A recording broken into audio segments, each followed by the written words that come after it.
గ్రేపులండి ముందుగా 2-3 సార్లు కడిగి గిన్నెలో వేసానండి. ఒక మిక్సీ జార్లో వేసుకోవాలి.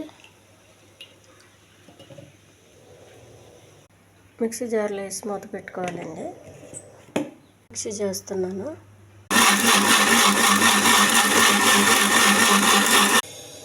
గ్రేప్ జ్యూస్ మిక్స్ అయ్యిందండి.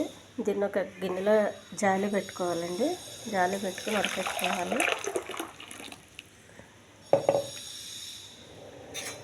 దీన్ని మనం కొంచెం ఇలా అనుకుంటే మొత్తం దిగిపోతుంది రసం.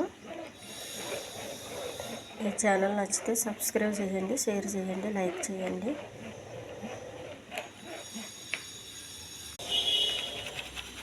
చూడండి పిక్ మొత్తం పైనకి వచ్చేసింది. గ్రేప్ జ్యూస్ రెడీ అయింది. ఒక గ్లాస్ పెట్టుకోవాలండి. ఆ గ్లాసులో వేసుకోవాలి. హెల్తీ గ్రేప్ జ్యూస్ అండి. ఇది హెల్త్కి చాలా మంచిదండి.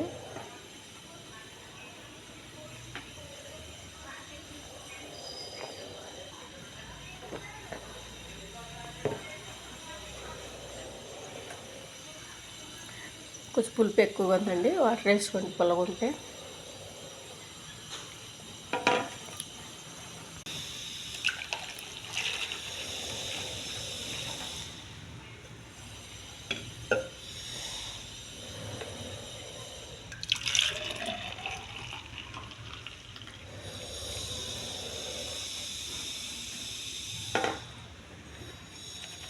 ఈ పిప్పుని కూడా మనం బాగా పిండితే చాలా జ్యూస్ ఉంటుందండి ఇందులో.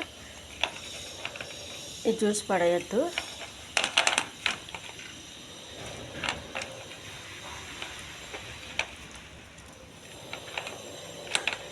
చూడండి ఎంత జ్యూస్ వచ్చింది.